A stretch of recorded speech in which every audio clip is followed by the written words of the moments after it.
Vous êtes sur Fréquence Paris Pluriel 106.3 FM ou streaming sur le www.rfpp.net.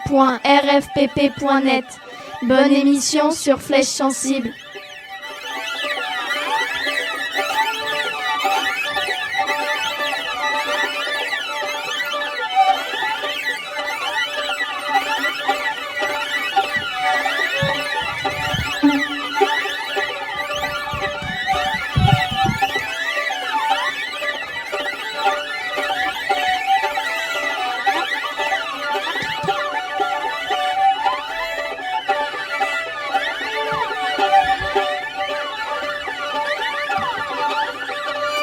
N'importe quel environnement, c'est un environnement politique, donc la parole, malheureusement, les compositeurs ont peur, donc ils s'expriment pas. Donc voilà, moi je m'exprime, tu sais, j'ai 47 ans, je fais ce qui me semble être bon de faire. Hey! It's an honor to be here with you today in this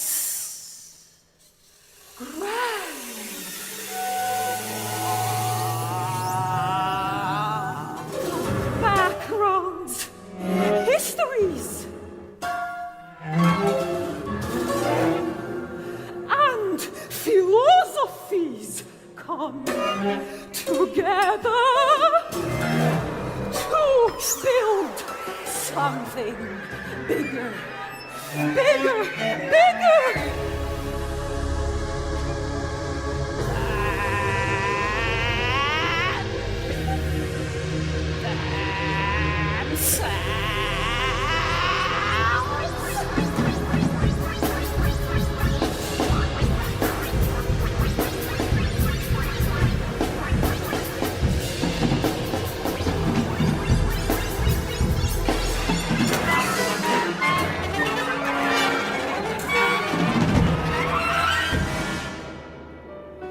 Visiting markets this quarter, I saw examples of how the team is pulling. Velocity growth, plan levels. Our McDonald's dream finally comes true!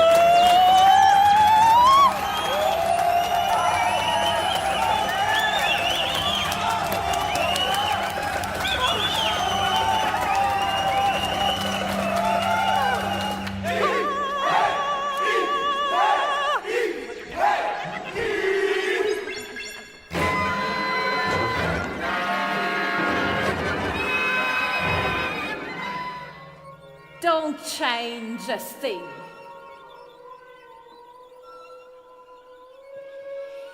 Don't change a thing.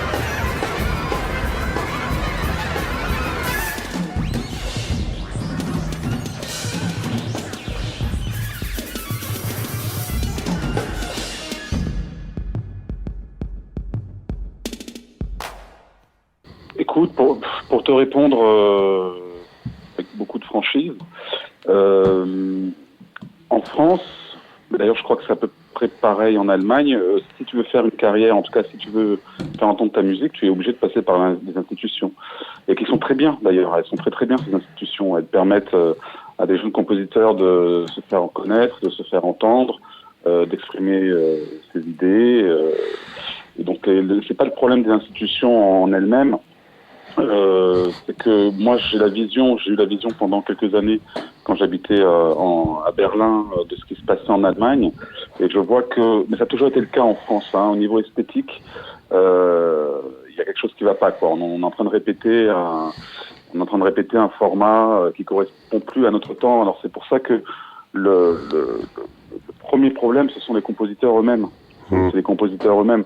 C'est qu'il y a très peu, compositeurs français, encore une fois, il y a très peu de propositions fortes et intéressantes chez les compositeurs d'aujourd'hui, comparé à la jeune génération qui est en Allemagne.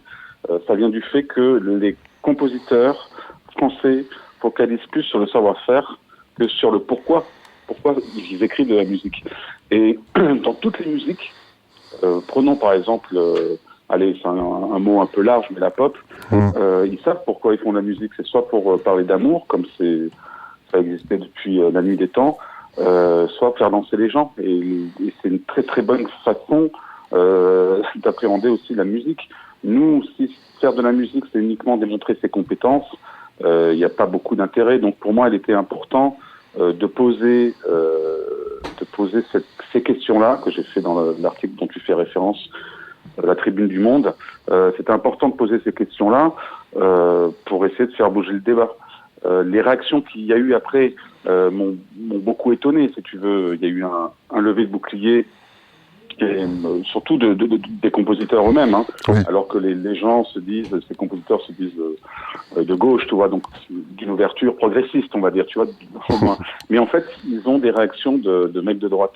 Donc j'ai appris beaucoup de choses en fait. Je suis très content d'avoir fait cette tribune parce que j'ai appris beaucoup de choses sur la question de l'amitié, la question de la bravoure, si je puis dire, et de voir que ça va être compliqué de changer les choses, sauf si on me propose un poste institutionnel, ce que je ne veux pas faire, moi. Je veux pas. On m'avait proposé quelque chose il y a quelques années, mais je veux pas rentrer là-dedans. Mais je vois que ça va être difficile. Et ça fait des années que j'enseigne partout dans le monde, et je vois que quand je vais, par exemple, faire des conférences au Conservatoire de Paris ou ailleurs en France, je vois qu'il y a quand même un fossé entre ce que je leur dis. Quand je dis voilà, mais trouvez-vous une raison de faire de la musique, de faire sens avec votre pratique. Et eux ce qu'ils veulent faire. Donc ils sont vraiment dans une démarche qui est assez technocrate, on va dire, et tout ce qui est le côté plus philosophique, plus vital, plus transcendantal, tout ce que tu veux, est complètement absent. Que là j'ai vécu 10-12 ans à Berlin, et là je suis revenu en France en fait. Ah d'accord. Je suis revenu en région en France parce que j'avais besoin de revenir dans un endroit différent, de réinvestir en fait ce pays. C'est pour ça aussi que j'ai fait cette tribune. C'était ma manière à moi de dire que je m'intéressais à nouveau aux problèmes français. Alors j'étais très surpris parce qu'il y a beaucoup de gens, quand j'ai fait des concerts là, que ce soit à Gagne Moderne récemment ou en Espagne, à Séville, beaucoup d'étrangers l'ont lu. Alors, en effet, c'est un problème franco-français. C'est pour ça que j'insiste bien dans l'article en disant que c'est un problème français, parce que ailleurs, ce problème-là ne se pose pas. Il y a d'autres problèmes, mais qui sont différents. Là, c'était ma manière à moi de dire voilà, je reviens et j'ai quelque chose à vous dire. Et humblement, peut-être que ça sonne un peu comme ça, parce qu'on m'a traité de tous les noms sur les réseaux sociaux, mais humblement de dire voilà, je reviens, mais j'ai quelque chose quand même à vous dire de mon expérience. Et je pense que c'est aussi la parole des compositeurs d'aujourd'hui. Ils doivent ne plus avoir peur d'exprimer leur pensée, parce que j'étais très attaqué, mais j'ai reçu beaucoup de soutien privé de personnes extrêmement haut placées dans les institutions, vraiment. Mais ils ne peuvent pas le faire sur la place publique, parce que sinon il se passerait ce qui s'est passé avec moi, c'est-à-dire plus de commandes ou un retrait de poste ou que sais-je encore. Mais il y a eu des réactions extrêmement positives en France, mais il y a une censure, il y a vraiment une censure qui est posée. Si tu dis, tu es banni. Et c'est ce que j'avais dit d'ailleurs au directeur de l'IRCAM quand il m'a appelé, quand il avait vu le truc. Je dis voilà, je sais ce qui va se passer, c'est le bannissement. Et d'ailleurs, j'ai perdu beaucoup de commandes.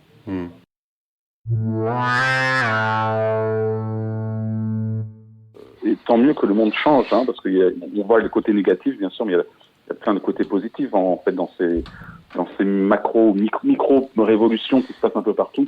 Il y a aussi des choses positives, mais c'est la question du changement qui se pose. Après, là, tu fais allusion à une célèbre émission qui est détenu par un milliardaire français. Évitons de dire les noms. De toute façon, tout le monde les connaît. C'est pour ça que je dis pas les noms. Je dis pas du tout les noms. Donc je fais référence à ça. Alors c'est intéressant parce que en effet, c'est pas qu'un problème qui se passe en musique contemporaine. Et le problème remonte à très longtemps. On regarde dans le cinéma Godard quand il a claqué la porte des producteurs français, parce qu'en fait, nous, les institutions avec lesquelles on travaille sont des producteurs en fait. Ils sont là avec l'argent de l'État, ce qui est très bien, même si l'État donne moins, l'État est encore présent comparé à d'autres pays, mais ce sont des producteurs. Donc, si tu veux, ils font jouer nos musiques parce qu'ils sont des producteurs. Et Godard avait fait pareil, il avait claqué la porte des producteurs en disant voilà, maintenant ils ne produisent que des choses qui n'ont pas de sens, donc je vais faire mon cinéma autrement. Moi, c'est un peu ce que j'ai fait, parce que même sans le vouloir, si tu veux, parce que moi, je pensais qu'on pouvait avoir une discussion avec ces producteurs-là, sensés, mais en fait, non, il y a le bannissement qui est là, ce qui est passé avec Godard, d'ailleurs, le bannissement.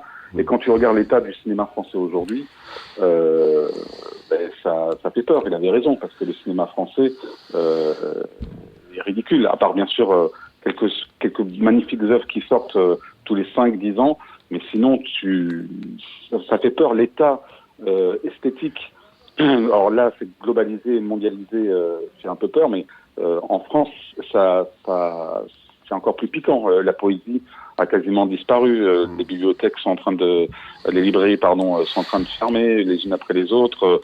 Il y a quelque chose qui fait un peu peur. Mais dans le même temps, c'est pour ça que, oui, voyons le côté qui est un peu négatif, mais il y a du positif. Il y a d'autres façons de faire de l'art, il y a d'autres façons de faire de la poésie, il y a d'autres façons de faire de la musique ou du cinéma qui est en train de se faire et qui se fait pas à la vue de tous, parce que un art émergent commence toujours dans l'underground, dans les sous-bassements de la culture avant de remonter. Donc oui, il y a en effet quelque chose qui est préoccupant, mais il y a la jeunesse. D'ailleurs, quand je parle de jeunesse, c'est pas lié à l'âge. Je me sens très jeune dans ma tête. Je veux dire, je me sens jeune de faire des choses nouvelles pour moi, parce que j'ai envie de changer, j'ai envie d'explorer. Et il y a une jeunesse qui est là et qui va surgir dans quelques années.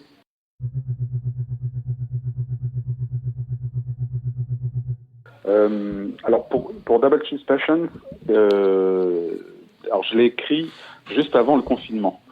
Le confinement, la pièce devait être créée il y a 2 ans, et le confinement est arrivé, donc comme tu le sais, tous les projets reportés. Enfin bon, ouais. Le grand chaos mondial pour tout le monde.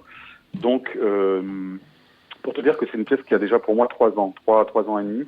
Oui. Et c'est Double Cheese, c'était pour justement, c'est moi qui ai écrit le texte. Je voulais justement capter. C'est pour une chanteuse, grand ensemble, c'est l'ensemble contemporain qui joue électronique, et c'est moi qui joue avec Augustin Muller qui est un des grands spécialistes de l'électronique à l'IRCAM, et on joue tous les deux l'électronique. Moi, je suis sur un synthé modulaire, c'est-à-dire que je bouge des petits boutons pour faire de la fréquence de modulation, des modulations de fréquence, plein de choses comme ça en direct. Tout ça est écrit, un parti extrêmement écrit, la sienne aussi, et chanteuse. Et donc la chanteuse, j'ai écrit le texte. J'ai pris des textes un peu partout, d'hommes politiques, des impressions personnelles, aussi un peu de provocation. Et comme on est dans une époque où le vrai est peut-être qu'un moment du faux, pour reprendre Guy Debord, j'ai un peu changé des choses. C'est-à-dire que j'ai créé du fake, ou parfois j'ai laissé les choses telles quelles, pour faire une pièce non plus qui ait un texte comme ça, poétique, sacralisé.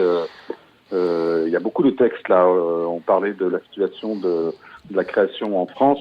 Il y a beaucoup de compositeurs qui utilisent des grands textes, et moi-même j'ai participé aussi à ça, parce que ça fait toujours plaisir de mettre en musique des grands textes.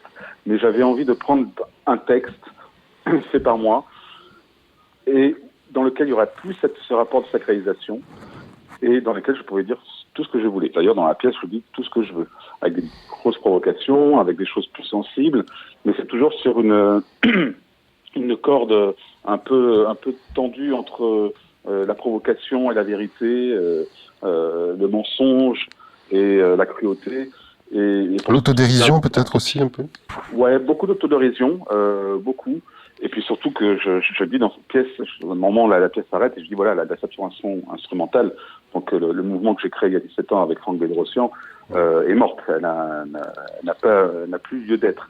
Et j'ai inventé un personnage sur la chanteuse qui s'appelle Foufi Baxter. Foufi parce que c'est comme ça qu'on appelle les chats errants en Argentine, et Baxter qui fait référence à un film des années 80-90 d'un chien philosophe qui finit par dévorer toute sa famille. Donc il y avait une contradiction comme ça, chat, chien, vrai, faux, et je me suis beaucoup amusé dans cette pièce-là. Et c'est une pièce importante parce que j'ai changé d'esthétique à ce moment-là. J'avais déjà commencé dans une autre pièce qui s'appelle Berlin Toccata, et après est arrivé le prolongement de Coffin Bubbles Blue.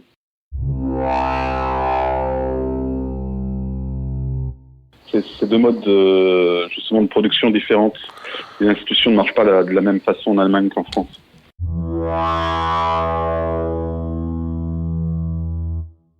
Déjà, la tradition musicale en Allemagne, elle est beaucoup plus forte dès le départ. Hein. La musique est ancrée au centre de l'attention des enfants. Donc déjà, dès le départ, il y a quelque chose qui est très fort. Il y a une politique musicale qui est très très forte. Hein. Et d'ailleurs, la France, je dois dire, j'ai l'impression qu'elle rattrape un peu le retard qu'elle avait sur ce sujet-là. Après, c'est vrai, ce que tu viens de dire, le public. Alors, ça dépend encore de quel festival on parle en Allemagne, parce que comme c'est un pays de Länder, donc chaque Länder a son propre mode de fonctionnement. Il y a pas, on n'est pas dans une monarchie démocratique, ou je ne sais pas comment on peut dire ça, mais il y a une autre façon de penser une monarchie constitutionnelle. Ouais, monarchie constitutionnelle, qui c'est vrai, est très forte chez nous. Hein, je veux dire, c'est comme ça en France, je veux dire. Mais donc c'est si tu veux, même la manière de penser, même de penser de tout, si tu veux, c'est complètement différent. Le public est beaucoup plus jeune dans certains festivals qu'en France. Ça, c'est sûr que moi, j'étais toujours extrêmement surpris. Déjà, si je prends un festival comme The Nation ou d'autres, le public est extrêmement jeune, et les compositeurs sont jeunes et arrivent avec des propositions complètement dingues. Alors parfois ça marche pas toujours, mais les propositions sont acceptées. Voilà. Les directeurs des institutions, de certaines institutions allemandes, n'ont pas peur de prendre le risque de se planter dans leur programmation, en programmant des choses qui sont vraiment à l'extrême. Enfin, si on ne connaît pas ce qui se passe en Allemagne musicalement, on ne peut pas s'imaginer la force de créativité qu'il y a et qui, pour moi, manque terriblement en fait en France. Alors, une fois de plus, je ne dis pas que ce sont les institutions le problème, ce sont les compositeurs eux-mêmes. Et quand tu vois le parcours qui se passe, que j'ai fait, j'ai fait le Conservatoire de Paris, après j'ai fait mon cursus à l'IRCAM parce que c'est ça qu'il fallait faire pour avoir un pied en fait dedans et se faire connaître, ce qui est très bien d'ailleurs, et je pense qu'il faut que ça reste comme ça, mais au sein même du conservatoire, déjà il y a beaucoup moins de personnes qui se présentent à l'entrée du concours en composition, parce que maintenant, comme le monde est devenu beaucoup plus accessible depuis 10, 15 ans, 20 ans, les compositeurs des autres pays préfèrent aller à l'université aux États-Unis, où là ils ont une bourse et avec d'autres propositions esthétiques, ou en Allemagne. Donc c'est complètement différent, mais les jeunes compositeurs désertent la France, parce que la France, quand on parle à l'étranger de ce qui se passe en France, les étrangers, les compositeurs étrangers ou le public étranger se dit déjà que c'est extrêmement académique. On baigne dans l'académisme français. Et il y aurait quelque chose à vraiment renouveler. Il y aurait une pensée à refonder, c'est ce que je disais dans la Tribune du Monde. Il y aurait quelque chose à réfléchir. Je posais des choses positives en fait. Mais comme c'est extrêmement conservateur, et comme je te disais tout à l'heure, même des compositeurs ou des professeurs ou que sais-je encore, parfois sous un déguisement d'un discours de gauche, ont des réflexes de conservation de l'espèce, si je puis dire, et des règles, ont un discours de droite, si tu veux, comme ça. Donc, en effet, il y aurait quelque chose à faire, à renouveler en France, vraiment. Et moi, je l'ai dit, je l'ai pas dit pour moi, parce que moi, je le fais moi-même dans ma musique. En tout cas, j'essaie de le faire. J'expérimente beaucoup. J'écoute beaucoup de musique. Je regarde beaucoup de films. J'écoute toutes les musiques qui puissent exister. J'essaie de comprendre, de capter en fait l'humeur du monde, aussi pour réfléchir à un futur. Tu vois, d'être dans une démarche qui ne soit pas seulement une démarche de technocrate compositionnelle, mais d'être dans une démarche qui soit beaucoup plus large. Et pour ça, on devrait s'inspirer, sans le reproduire, un peu plus de ce qui se passe en Allemagne, en ayant un festival. Et je sais qu'il y a des festivals, et parfois de moindre envergure, en France, qui proposent des propositions, des nouvelles points de vue sonores, avec des compositeurs, mais on n'en est pas encore là. On n'est pas encore dans cette folie créatrice qu'il y a en Allemagne. Et moi, ça me désole. Franchement, ça me désole parce que on parlait tout à l'heure un peu de politique, on va dire un tout petit peu général. Hein. Ouais. Mais en fait, le lien, il est là en fait. Hein, alors qu'on est dans une crise qui est pas seulement une crise française, mais généralisée. C'est à ce moment-là qu'on a besoin d'artistes. Hein, les artistes doivent être là pour nous dire les choses. Et surtout, les artistes doivent arrêter d'être politiques. Ça, c'est un gros problème. On pouvait être politique dans les années 50, 60, 70. Oui, on peut avoir des points de vue, on peut avoir des idées, on peut avoir bien sûr. Mais ce que je veux dire, toi, il y a Luchino qui a fait une pièce incroyable, Intolleranza 1960. En 1960, une espèce d'opéra théâtral où il parle de politique, il cite Sartre, un truc très dur parce que c'était un communiste dans l'âme, donc il y avait une chose qui était extrêmement forte qui était dite. Maintenant, le politique, et quel que soit le politique, est devenu une sorte de moralisme. Tu prends n'importe qui sur l'échiquier politique, au centre, à droite, à l'extrême droite, à gauche, à l'extrême gauche, les propositions qui sont faites, c'est de la morale. C'est encore plus qu'avant. C'est une proposition de morale. Si des artistes prennent position trop clairement sur cet échiquier-là du politique, on va dire, institutionnalisé, on ne peut faire que du moralisme. Alors que nous, des compositeurs, on peut arriver sur scène et dire ce qu'on veut, même si c'est des choses qui sont choquantes. Et je crois qu'il faut retrouver à ce théâtre de la cruauté de l'expression. Parce que si on la perd, si on reste alors que tout s'écroule, mais on continue de faire de la musique poétique, comme ça, on est dans le déni de réalité, c'est pas pour rien que la musique contemporaine n'intéresse plus personne. Hein, si on fait un déni de réalité et si on parle pas du temps présent, qui va nous écouter? Pourquoi les jeunes aujourd'hui les jeunes ou les moins jeunes, je disais ça tout à l'heure, mais c'est surtout qu'il y a des gens qui viennent qui viennent au concert, qui écoutent ces musiques, peu importe l'âge. Oui, bien sûr. Mais regarde, je prends l'exemple des jeunes. J'ai deux enfants, 14 et 12 ans. Ils vont sur TikTok. Moi, je comprenais pas. Comme je m'intéresse à tout, je suis allé sur TikTok. Mais maintenant, j'ai compris. J'ai compris. Déjà, on perd pas de temps. C'est des vidéos d'1 minute, 30. Ah, mais j'adore. Ah, mais franchement. Oui, c'est des formats vidéo. Mais c'est génial. Ouais. C'est génial. Tu prends l'information. T'as pas besoin de pérorer et de développer autant que faire se peut pour exprimer une idée. Non, tac, 5 secondes, tac, ouf. Il y a des choses incroyables qui se passent dans ces nouveaux formats qui arrivent. Après, malheureusement, il y a toujours, toujours le revers de la médaille. Si tu veux, il y a les mecs sur TikTok qui font de la magie et les filles sur TikTok, elles dansent, tu vois. Donc on est encore dans des stéréotypes hommes-femmes comme ça. Mais il y a quand même des choses qui sont extrêmement intéressantes qui se passent, qui émergent. Si nous, on ne rend pas compte de ça, nous, je veux dire les artistes, si on ne prend pas compte d'un changement de société, il ne faut pas s'étonner que le public vieillisse. Je veux dire, c'est logique, il ne faut pas être devin pour dire ça.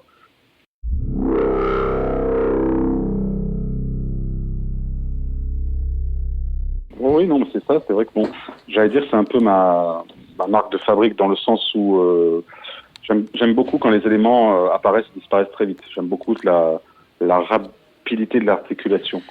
C'est parce que aussi, quand j'écoute d'autres musiques, que ce soit pas seulement la musique contemporaine, mais quand j'écoute par exemple l'hyperpop avec un musicien comme il y a les morts, mais de l'hyperpop, je suis très très surpris de la rapidité, de la vivacité en fait des changements de texture.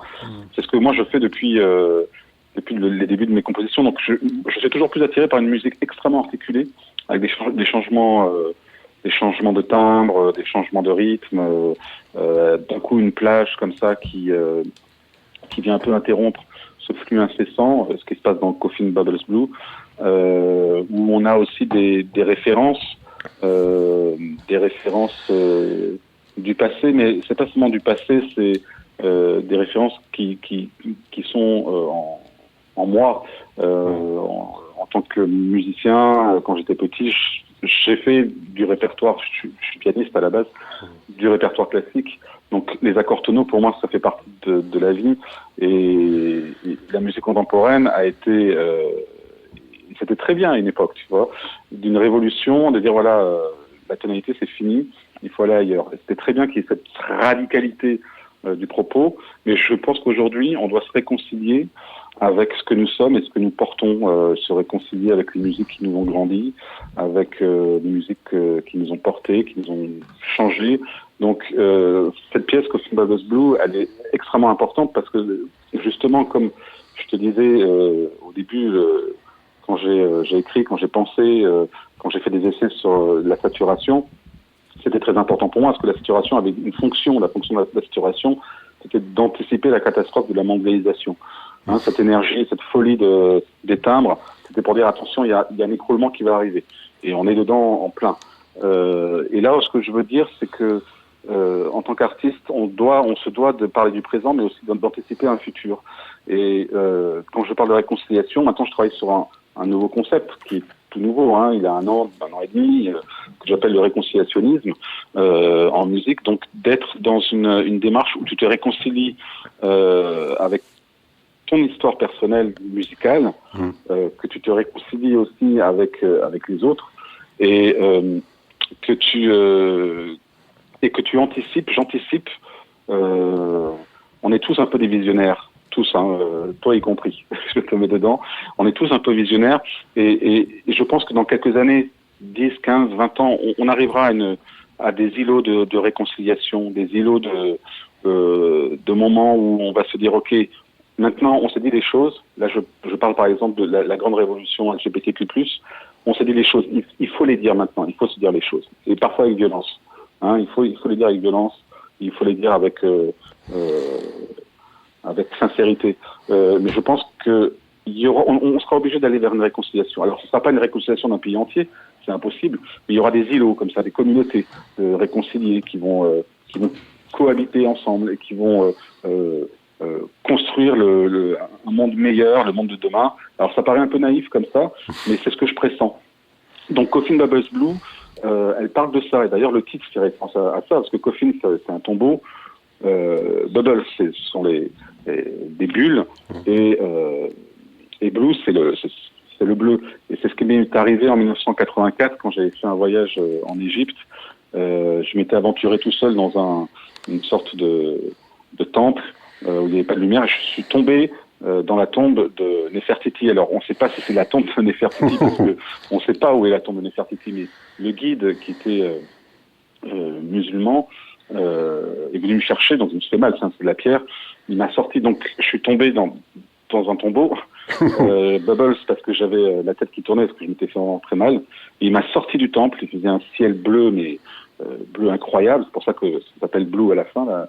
Et il a fait une grande prière en arabe de 15 minutes pour me réconcilier avec les dieux que j'avais, en tombant dans la tombe, que j'avais provoqué. Et donc c'est pour ça que la pièce s'appelle comme ça, et en effet, la pièce parle de cette réconciliation-là personnelle.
Ok, très bien. On en reste là et puis je te tiens au courant pour cette émission avec avec Feu Génération Chaos. Ouais, avec grand plaisir, franchement un grand plaisir. Ça me ferait plaisir parce que j'ai un lien très particulier avec FPP. C'était mes premières radios. Hein. Ouais. J'avais pas 20 ans, c'est 27 ans. En fait, j'ai vérifié. J'avais 27 ans. Et c'était mes premières radios. Et on improvisait. C'était génial. On lisait des poèmes. On passait des nuits, des heures entières. On avait carte blanche, tu vois. Ouais. Et il y a des choses. Bon, je pense qu'il y a beaucoup de choses qui vont nous paraître un peu ridicules maintenant, mais il y avait quand même parfois des transcendances comme ça qui venaient. Donc avec grand plaisir, je serai là pour en parler avec toi. Salut Raphaël, je te remercie. Salut, merci beaucoup. Ciao. Ciao Jeff. Ciao.